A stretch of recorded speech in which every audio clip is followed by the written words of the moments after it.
Kumusta mga kasaliksik? Ang Panama Canal, na dating proyekto lamang ng mga inhenyero at manggagawa, ay ngayon isa ng matinding geopolitika na sandata na pinag-aagawan ng mga pinakamakapangyarihang bansa sa mundo. Sa unang tingin, isa lamang itong shortcut para sa mga barkong naglalayag sa pagitan ng Atlantic at Pacific Ocean. Ngunit sa mata ng mga bansang gaya ng Estados Unidos at China, ang kanal na ito ay simbolo ng kontrol, impluwensiya at estratehikong kapangyarihan.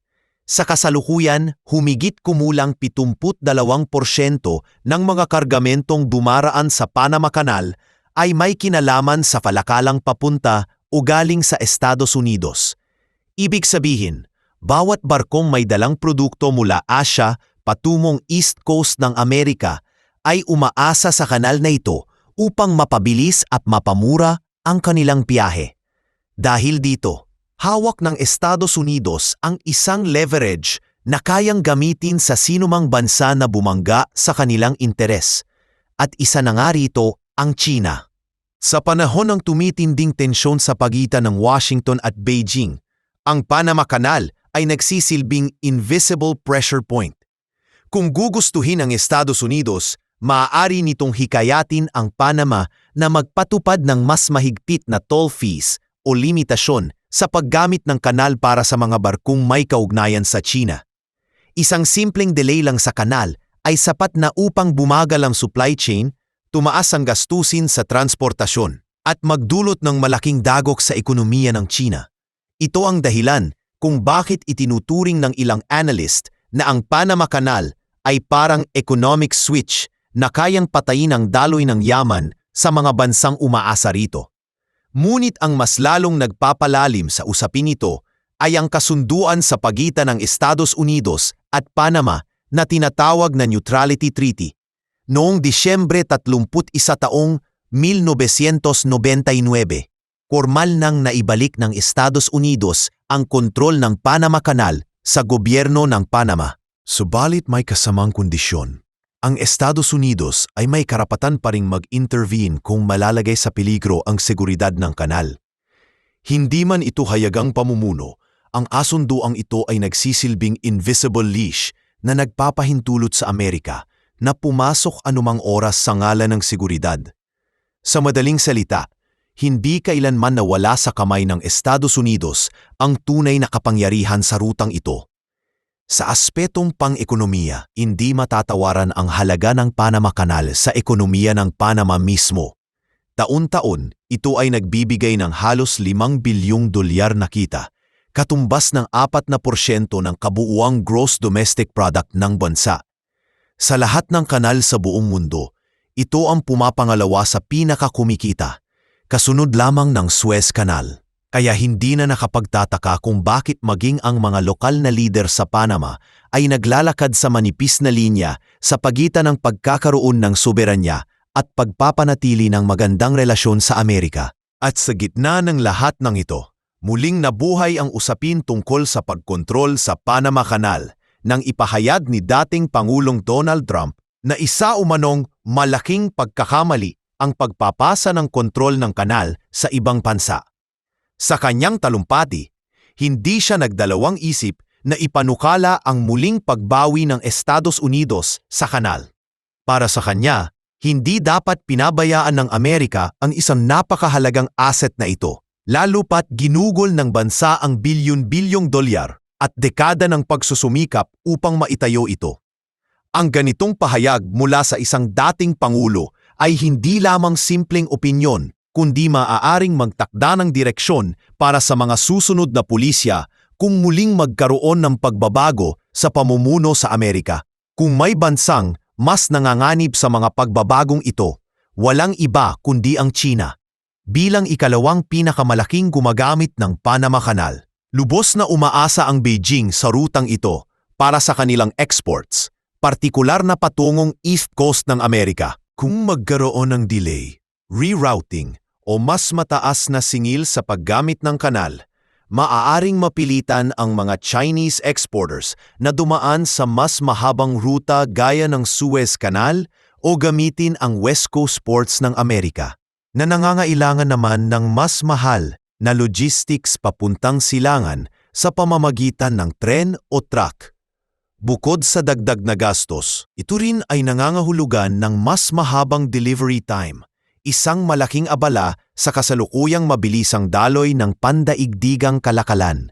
Kaya naman hindi maiiwasang isipin ng marami na sa likod ng mga infrastructure project ng China sa Nicaragua at ibang bahagi ng Latin America, naroon ang isang malinaw na layunin: makahanap ng alternatibong ruta na hindi kontrolado ng Estados Unidos. Ang mga kanal, port, umpo at riles na itinatayo ng Beijing ay hindi lamang para sa kalakalan, kundi bilang paghahanda sa isang panahong maaaring kailanganin nilang lumayo sa mga rutang hawak ng kanilang geopolitikal na karibal. Ang Panama Canal, sa panlabas na anyo, ay tila isang simpleng daan sa pagitan ng dalawang karagatan.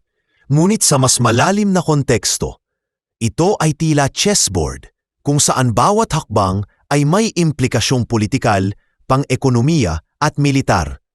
Sa mundong lalong nabiging polarized sa pagitan ng mga superpower, ang kanal na ito ay patuloy na magiging sentro ng laro ng impluwensiya, at sa bawat kargamentong dumaraan dito, may kasamang tanong: sino nga ba ang tunay na may kontrol?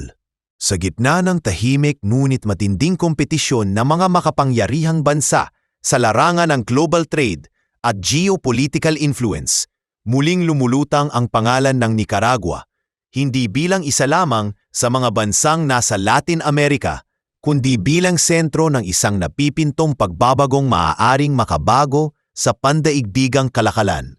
Matatagpuan ang Nicaragua sa hilagang kanluran ng Panama, halos 500 milya ang layo, at sa posisyong ito, nagiging potensyal itong alternatibong ruta sa matagal nang dinodomina ng Estados Unidos na Panama Canal. Isang bagong interoceanic canal na mag-uugnay sa Atlantic at Pacific Ocean ang itinuturing ngayon na posibleng susi upang maibsan ang kontrol ng Washington sa rehiyong ito. At sa likod ng proyektong ito, naroroon ang anino ng China. Noong taong 2013, isang hindi kilalang Chinese billionaire na nagngangalang Wang Jing ang lumutang sa entablado ng pandaigdigang negosyo at diplomasiya. Sa pamamagitan ng kanyang kumpanya, ang HKND Group, nakipagkasundo siya sa pamahalaan ng Nicaragua upang magtayo ng isang dambuhalang kanal na may halagang $50 bilyong. Ito ay ipinesenta bilang isang makabago at makasaysayang proyekto na kayang pumantay o kahit malampasan ang kahalagahan ng Panama Canal. Gayunpaman, ang pangarap ay mabilis na nauwi sa trahedya. Ang proyektong ito ay sinalubong ng matinding pagtutol mula sa mga environmental groups at lokal na komunidad na sa pilitang mapapalikas dahil sa planong ruta ng kanal na tatagos mismo sa Lake Nicaragua, ang pinakamalaking freshwater source ng bansa. Kasabay nito, humina ang pinansyal na pundasyon ni Wang Jing nang bumagsak ang stock market ng China na nagbura ng halos 85% ng kanyang kayamanan. Sa gitna ng kawalang tiwala mula sa mga investors, kakulangan ng pondo at sunod-sunod na protesta, tuluyang bumagsak ang proyekto. Ang mga opisina ng HKND sa Nicaragua ay isinara at si Wang Jing ay naglaho sa mga mata ng publiko kasama ng kanyang malaking ambisyon. Subalit ang istorya ay hindi doon nagtapos. Noong Nobyembre ng taong 2024, sa gitna ng ika-17 taunang China-Latin America Business Summit, muling ibinangon ng pamahalaan ng Nicaragua ang ideya ng kanal. Ngunit sa pagkakataong ito, hindi na isang pribadong negosyante ang nasa likod ng plano, kundi mismong ang pamahalaan ng China. Direktang sangkot na ang Beijing sa panibagong estratehiya na hindi lamang basta pagpapatayo ng kanal, kundi pagpapalawak ng mga pangunahing daungan tulad ng Corinto sa Pacific side at Bluefields sa Atlantic side. Sa halip na magsimula sa pag-ukit ng bagong rutang tubigan, pinili ng Nicaragua na gamitin muna ang mga kasalukuyang daungan at palawakin ang mga ito upang paghandaang muli ang mas ambisyosong hakbang sa hinaharap. Ayon sa gobyerno ng Nicaragua, inaasahan na ang panibagong kanal project ay makakalikha ng higit sa 250,000 trabaho, kabilang ang mga direkta at hindi direktang oportunidad sa sektor ng konstruksyon, logistik at serbisyo. Tinatayang makakadoble rin ito sa GDP ng bansa, isang pangarap na matagal nang minimithi ng isa sa mga pinakamahirap na bansa sa rehiyon.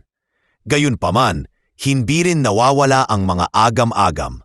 Marami pa ring lokal na komunidad, lalo na ang mga katutubo, ang nangangamba sa posibleng sapilitang paglikas at pagkasira ng kalikasan, partikular sa mga likas na yaman gaya ng mga lawa at kagubatan na masasagasaan ng proyekto. Ngunit higit pa sa mga pangakong pangkabuhayan, may mas malalim na dahilan kung bakit pursigido ang China sa proyektong ito. Sa nakalipas na mga taon, ilang proyektong may pagkakahawig ang isinagawa ng Beijing sa iba't ibang bahagi ng mundo. Sa Sri Lanka, tinulungan ng China na itayo ang Hambantota Port, isang commercial port sa papel, ngunit kalaunan ay nauwi sa isang military lease nang hindi na kayang bayaran ng Sri Lanka ang kanilang utang. Sa Pakistan, ang Gwadar Port ay itinayo rin bilang economic hub, subalit ngayon ay pinaghihinalaang ginagamit na rin sa military purposes. Sa Djibouti, isang komersyal na daungan ang naitayo, na kalaunan ay naging kauna-unahang full-scale overseas military base ng China. Sa lahat ng ito, may pattern na lumilitaw. Hindi lang kalakalan ang habol ng Beijing. Sa tuwing may infrastructure project silang sinimulan sa isang strategic na lokasyon, nagkakaroon sila ng permanenteng presensya. Minsan ay may kasamang military personnel at warships.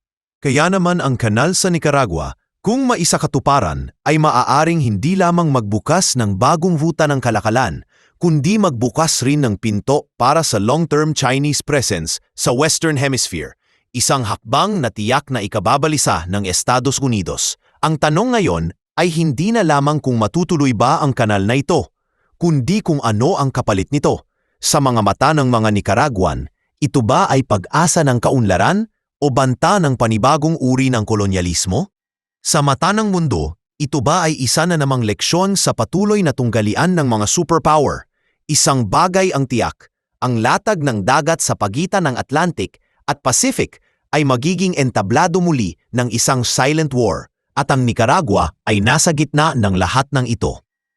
Sa kasagsagan ng mabilis na pagbabago sa pandaigdigang politika, isa ang Nicaragua sa mga bansang tahimik ngunit malalim ang ginagampanang papel sa masalimuot na banggaan ng dalawang makapangyarihang bansa, ang Estados Unidos at China, sa desisyong kumalas sa matagal ng alyansa sa Taiwan at yakapin ang diplomatikong relasyon sa Beijing. Inilagay ng gobyerno ni Pangulong Daniel Ortega ang buong kinabukasan ng kanilang bansa sa isang matalim na talim ng geopolitika. Ang tapalit, mga economic sanctions mula sa Estados Unidos na halos ikinabagsak ng kanilang ekonomiya. Noong taong 2021, nagpasa ang Kongreso ng Amerika ng isang batas na tinawag na Renacer Act, isang matinding hakbang na layuning isarado ang pintuan ng pandaigdigang pondo para sa Nicaragua bilang pangunahing parusa. Inanggalan ng akses ang mga bangko ng Nicaragua sa internasyonal na sistema ng pagbabangko, isang hakbang na mistulang tinapyas ang daluyan ng dugo ng ekonomiya ng bansa. All right, team, let's bring the energy. Time to move, sweat, and feel amazing. We're starting with a dynamic warm-up, so roll those shoulders, stretch it out, and get that body ready. Now, into our first round. Squats, lunges, and high knees. Keep that core tight. Push through. You got this. Halfway there. Stay strong. Breathe, focus, and keep that momentum going. Last 10 seconds. Give me everything you fought. And done. Take a deep breath, shake it out. You crushed it. Stay hydrated, stay moving. And I'll see you next time. Ang halimbawa ng Huawei ay isang klasikong kaso, isang higanteng kumpanyang teknolohikal na halos naging pandaigdigang leader sa 5G technology. Ngunit ngayon, halos natigil ang operasyon sa labas ng China dahil sa coordinated sanctions ng Amerika at mga kaalyado nito. Sa parehong paraan, kung maisasangkot ng US sa sanctions ang mga Chinese firms na sangkot sa Canal Project ng Nicaragua, maaaring agad na matigil ang proyekto bago pa man ito makapag-ugat. Ang masaklap dito, ang Nicaragua ay tila nagsugal ng buong bayan para sa isang pagkakataong magkaroon ng economic resurgence. Tinalikuran nito ang dating kaalyado, tinanggap ang galit ng pinakamaimpluwensyang bansa sa daigdig at buong tiwalang isinugal ang kanilang pag-asa sa isang bansang kilala sa mapagkalkula ngunit madalas na hindi patas na patakaran sa pandaigdigang utang.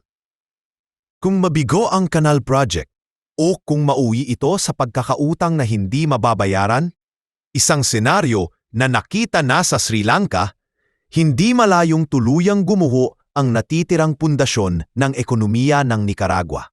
Ngunit hindi rin maikakaila ang katalinuhan ng estratehiya ng China. Sa halip na agad-agad na hukayin ang bagong kanal, pinili muna nilang palakasin ang mga kasalukuyang estruktura sa paligid ng proyekto.